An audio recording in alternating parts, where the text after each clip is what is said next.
Hello again, everyone. This is Kaz Beelan, host of Casual Conversations, where we talk to people who are very important to our world. And today I have a very special guest. She's an acclaimed person in the world of design and landscape also design and interior design. She's the president of Design Masters. She's the co-host of a very big award-winning TV show, and her name is Lisa DeAngelis. Did I say that correctly? You did. That was perfect. DeAngelis. That's right. It sounds like Los Angeles, DeAngelis. I So never thought about that before. You're right. Yeah. If you think of that, it's easy then. yeah, that's right. So Lisa, let's start off. Tell me about yourself first. Sort of a little bit about you growing up and how you got to where we are today and what you're doing. Okay. Well, first off, Kaz, thank you for having me. I Okay. appreciate you having me on. And wow, the history of Lisa, huh? Let's see. So I grew up in New Jersey. So always been a Jersey girl. I will never leave New Jersey. And I grew up in Middlesex County. So Woodbridge, right next to Staten Island. So I don't know if you hear the little bit of New York kind of New Jersey accent in there, but New York, that's where New I was York, from. New York. How would you say New? Yeah, my mother and my father, Yeah. So, and I went to college in the city, New York City, went to FIT, where I studied buying and merchandising. So I figured that I would move to the city after college, but that never happened. Instead, I started a landscape company and I had a partner in that. I did that for over 20 years. And when it was time to move on to something else, I sold my half of it. So at that point, I signed a non-compete and I thought, wow, what am I going to do next? Well, while I had the landscape companies, I also had home and garden shops. So through that, we did interior design, we did floral design. So I thought, I'm going to concentrate on those areas for a while. And around that time, everybody started flipping houses. So I said, you know what? I'm going to be a contractor too. So next thing you know, I got my real estate license. I started buying properties. I started flipping houses, and I got so addicted to it, to taking something that needed work and making it into something pretty. So yeah, I really got into the interiors from that, and I never really left behind the landscape though. So I always feel like um, I'm looking at the house as a whole, curb appeal, making the interior functional, making it nice, updating it. And then I just started doing that for clients. And I guess the rest is kind of history. And people always say, why don't you pick one avenue? Do real estate or do landscape design or do interiors or do wedding flowers. But I love it all. So I always say it's like having 5 kids. How can you pick between your kids, right? You can't pick favorites. You love them equally. So I think it's a whole lot of fun that each day is different for me. And I'm always doing something new and exciting. Wow. So, Lisa, I just want to interrupt you for a second, tell people because this is a video podcast, but it's also an audio podcast. So I always mhm. tell people if they want to see how great Lisa looks or how good I look, if I do look good at all, yeah, come check us out. But if you're driving or you're just listening at the beach or wherever you are, listening to the audio podcast, the link is somewhere below the where you found the audio podcast also on iTunes, it's on iHeart, it's on Spotify, everything. So, and some people love listening to just what we talk about. Some people like to see what we all look like. And Lisa's wearing a pink outfit, so that's the hint. If you're listening, check her out, and you'll have to see what I'm wearing too. But I'm dark today, dark. So, but it's amazing how you can balance all these different things in your life. Like, do you still are in both worlds, or you more in one than the other, interior or exterior design, I guess, and landscaping? so I get asked that question a lot, and it varies, especially by season. So right now we're into November. So of course, in the cold months, I want to come inside. I'm not a fan of being out in the cold. So I concentrate on the interior during fall and winter. But then by springtime, I'm dying to get outside. So then I'm out at project sites through the spring and then into the summer. So it really winds up being seasonal. I try to plan it that way, which is not to say that, if somebody needs an interior done, in the late spring, of course, I'll accommodate them, but I try to switch it up a little bit. Oh, that's so cool. Go to designmastersnj.com. That's where you can find out all about Lisa and all her services. Is there other place that people can look to see, like, on social media, all your stuff that you Sure. put out there? Sure. So my own personal social media is Lisa DTV, which I think we'll talk about that a little bit later. Mhm. But for my design work on Instagram, it's Design Masters NJ, and then the floral division is Flora Abundance NJ. So you could really see a nice sampling of the work that we do. And I say we because, of course, it's not just me by myself. I mean, in order be successful, you have to have great people around you. So I have great teams in each of those divisions. So go on the websites or Instagram and check out some of the stuff we do. I love that you put the NJ. It's a lot of businesses that I help out because I do commercials and infomercials, web videos, besides being on this casual conversation series. And I always say put NJ at the end, so if it's whatever designs or landscape, put NJ, because I think people in NJ, New Jersey, will at least be happy that, or instant recognition, you are a New Jersey business, not out of state. Not that there's anything wrong with that, but, Right. you like deal with companies and support local businesses. I think that's one of the keys, right? So NJ Yep. is very important. So are there any like quick design things that are hot today? And we're recording this in 2024. So if you Mm-hmm. watch this in the future, that might be different. But any quick designs for interior and exterior you can give us, ideas or things that are like that happening right now?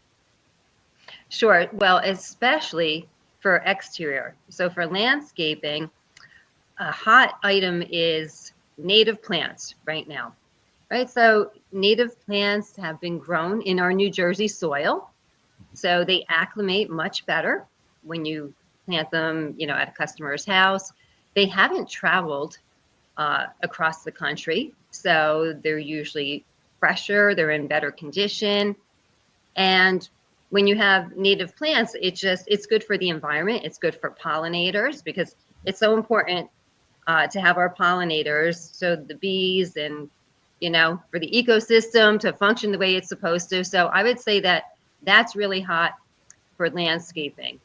As far as interiors, I think we're kind of going through a transitional period. I don't know if all the other designers would agree, but we kind of went through those years where everything was kind of gray and white and really lacking color. And I think that we're going to get a little bit more vibrant again. And for the people that are viewing, hence my more vibrant attire here and my vibrant wall mural that's in my studio behind me. So I think nice pops of color are really going to be the trend, even in kitchens. So we were doing like white cabinets, gray cabinets. There's really a lot of color coming into kitchen cabinetry now. So whether it's sage green, there's even like some terracotta colors. So I'm excited to start doing some new designs. You I, get tired of the same thing all the time.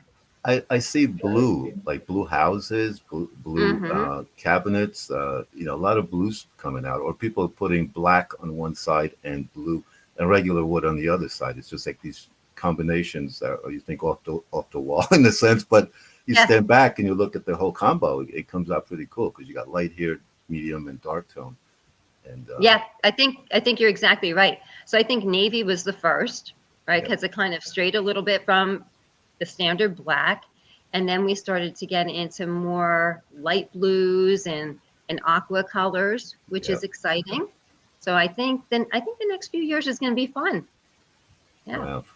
Fun. I hope you're having fun watching Casual Conversation with Lisa DeAngelis, uh, designmastersnj.com. So, Lisa, let's make a quick transition into, I guess, your landscape knowledge led you to an organization that helps other landscapers, and then that led Yes. you into television.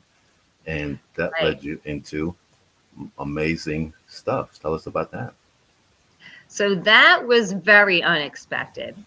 So I am in the New Jersey Nursery and Landscape Association, and I'm an active committee member with that. So I'd like to participate and work on all kind of programs that are good for the green industry. Well, one day I got a phone call from the director of NJNLA, and she said, "We're filming a TV show, and we need you to run over and be our expert." And I said, "Well, I'm at a client right now, and I'm kind of all covered in paint and everything. I'm a little bit of a mess, but can you give me about a half hour?" So I tried to clean up as best as I could, and I ran down to one of our local members, which is a nursery in White House, and there was a camera there with a microphone, which I was like, "Oh, I'm so afraid of that, and I hate public speaking." And No, they gave me I no, you don't hate public speaking. I You're public I speaking now. this is true. I probably hate it a little bit now. Back then, which was about 3 years ago, I was petrified of it. So they gave me a clipboard, and there were questions that consumers wrote in Mhm. that they wanted answered. So I had to read the questions and come up with answers right on the spot. And the bad thing was, my head was kind of down and like this, and I'm reading from the clipboard, and it was not good at all. I just thought it was the worst segment ever. Well, they did the footage. Everybody said that they were happy with it. And for the next episode, we did the same thing. And I kind of took it upon myself to say, "Hey guys, I don't think this is working. I don't think that this is like the best segment that we could do." So I grabbed the nursery owner and I told him that he was going to be the expert. In my mind, I was thinking he was going to be my victim, so I wouldn't have to answer the question. So I grabbed him and I got the microphone and I said, "Hey, can you tell us about these plants and share your knowledge with us?" So I became much more comfortable in the position that you're in today, where I'm asking the questions and somebody else is in the hot seat answering them. And What it just took off from there. is that growing green? That turned into That was growing green later? Yes. So that was Growing Green, and we wound up. I Right up think there. we did 3 or 4 seasons of that, which was So really listen, so our crack staff dug up a little scene. I hope it's from that show because it's you interviewing a landscaping person. It's very short. Check this out, folks, and compare Lisa then to Lisa now. The plants start to decline. Right, because then you're redoing everything in a few Right. years. Right. And what's the point of that? Exactly. So a little bit of education up front. Education, that's what it's all about. And you do education education. also, right? You educate Exactly. schools and organizations about landscaping as well, right? Yeah. And so I should plug NJNLA again to anybody who's watching, anybody who's in the industry. We have great educational programs, and landscapers can join and they can become certified. So we have a program called the Certified Nursery Landscape Professional. So CNLP for short. You do some classes, you take a test, and then you do continuing education. I believe it's every 2 years to maintain that certification. And when consumers are looking for somebody and they want to be sure that they're knowledgeable and they know what they're doing, if consumers look for that CNLP designation, they'll know that the person is really an expert in the field. So it's a great way to distinguish yourself from other landscape companies, and a great way for consumers to find somebody. Well, speaking of certification, you're being part of On the Loose network there. You do a program there. You won an award, I believe, part of that. And part of it was thanks to this gentleman, Steve Kaiser, right there standing with you. Yes. Great legend in local television and international television. He's a nonstop, serial producer of programming that's amazing. Tell us about how you got involved with that and how that kind of lured in Lisa Yes. DTV. Sure. So from doing Growing Green, Steve was the producer for that. So after filming, month after month, we got to be friends, and Steve was currently hosting a show. So he's got a show called On the Loose that I believe he's been doing for 20 years or 20 something years. So very long Maybe running 30. show. I think 30 or Maybe more. 30. But he won't Not admit that- to that. Maybe he will. Right. We don't want to age him with the 30. But the last host, her name was Mary, so a lovely woman. And Mary was retiring and he needed a replacement. So after working with him with Growing Green, he asked if I kind of wanted to take that over, which led to my own show called Lisa DTV. So we've had quite a lot of fun with Lisa DTV. So, speaking of fun with Lisa DTV, you know, our crack staff is very good when they have some spare time. They can dig up a lot of stuff. It's easier now because everything's on the internet, you know. So, here's a little sample of what you talk about. I don't know. He's holding some kind of strange thing, this gentleman next to you. So, let's see what that's all about. Okay, so I grabbed my favorite partner in crime, Joe Amore, and he has now stolen the duck. I stole the duck. They're looking for the duck, and I got the duck. You found the duck. That's where the duck went to. I've been looking at That's where it is. Oh boy. That's Tell a me a good little clip. bit about that. Tell me about that, how that came about. Well, like I said, we have a whole lot of fun. And, you know, I'm not a real serious person. I like to have fun when we film. So that was at the Pines Manor. That was an event called A Taste of Middlesex, where local restaurants come out and give samples of what they serve. So Duck Donuts was there, and that was their mascot, the duck. And so we just thought it'd be kind of funny to steal the duck, and we kind of passed him around. And Joe, the owner manager of Pines Manor, he got the duck in the end. So I don't know if it was ever returned.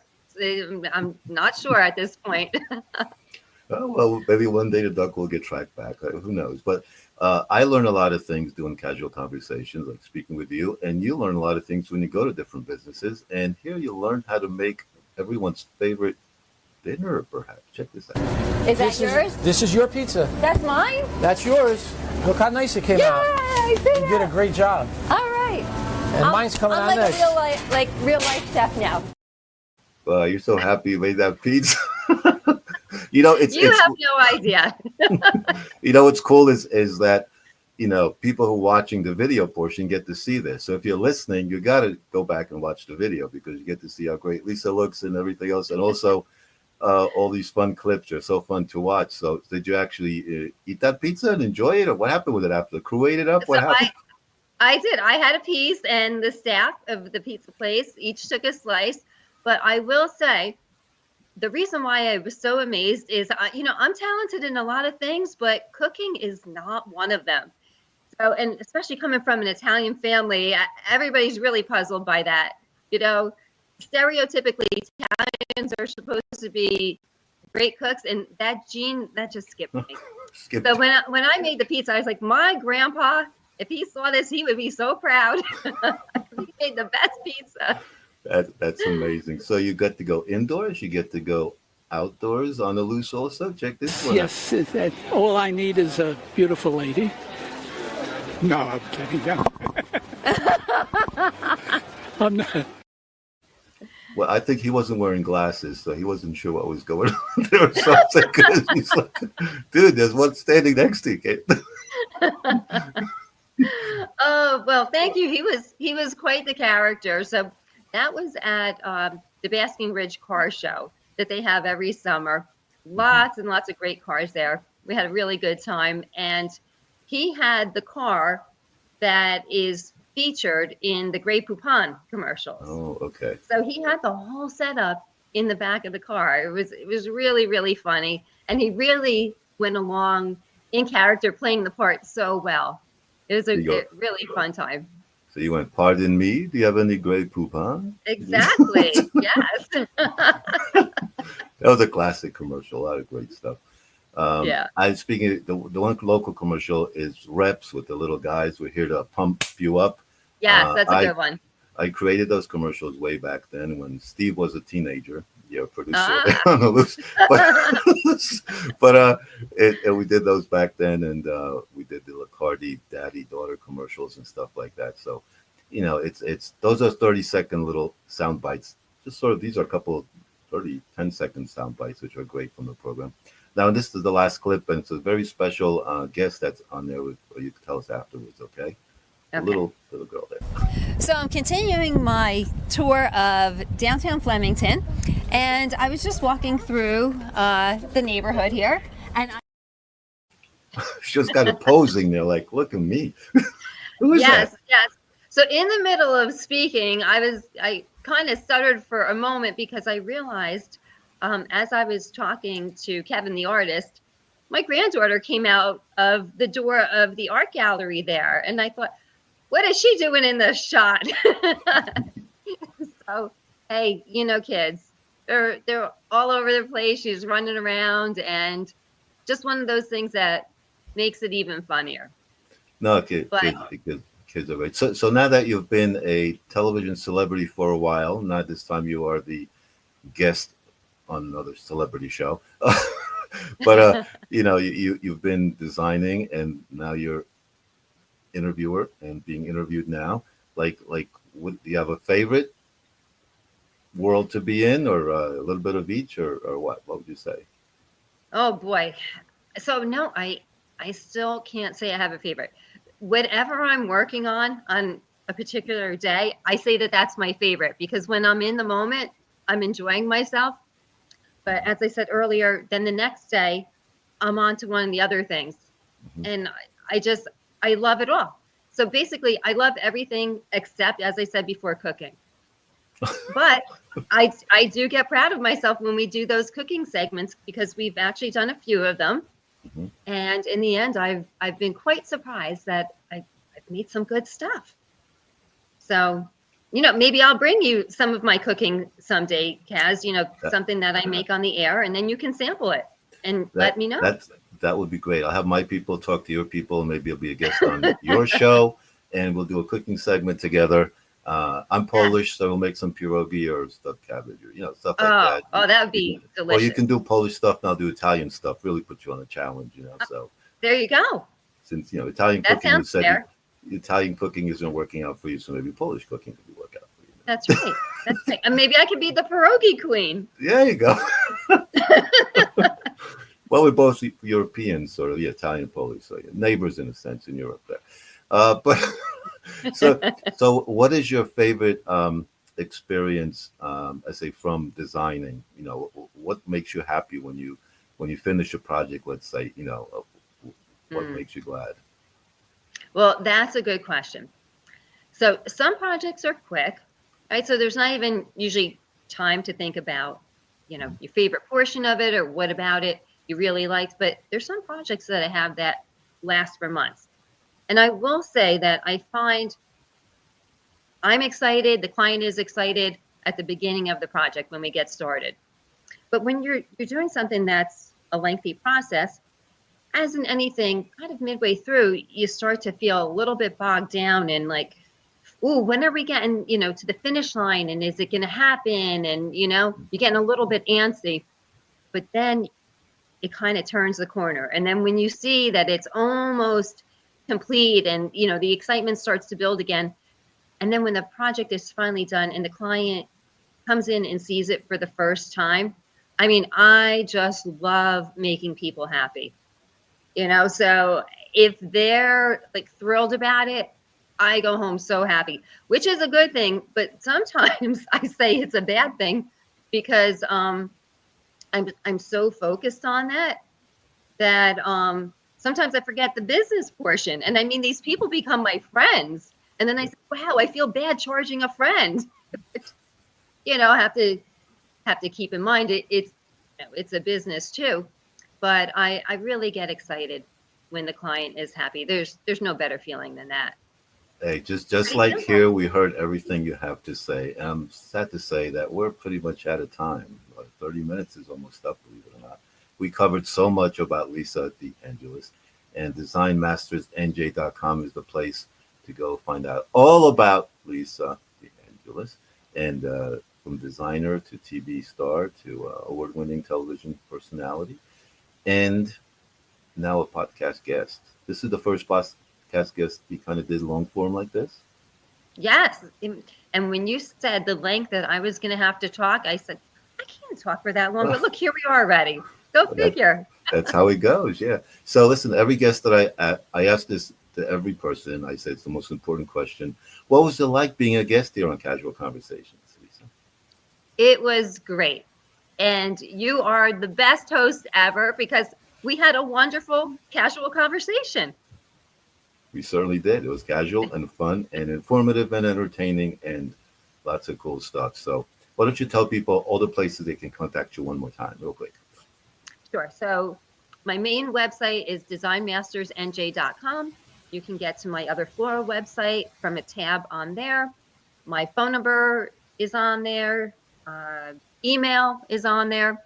So that's really the best place. Or if they want to see, some funny things, especially bloopers, because Steve likes to post the bloopers, which I share them on my personal Instagram a lot of times, which is Lisa GTV. And you'll see all kind of things like me tripping on the set, and sometimes I'm rolling out of boxes. So I'm always having what he calls a Lucy moment. So go to my Instagram to see those Lucy moments. Lisa, Steve just sent me a message saying that make sure you mention Growing Green is not the name of the program anymore. There's a new name for it. So mention that for him.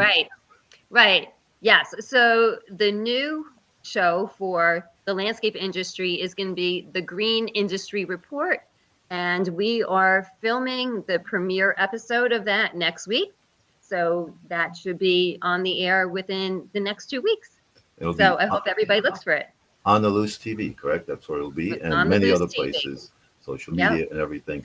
Thank you very much for being a great guest, Lisa. And I'll talk to you soon. We'll have you back because you're just wonderful. Thank you very much. Thanks, Kaz.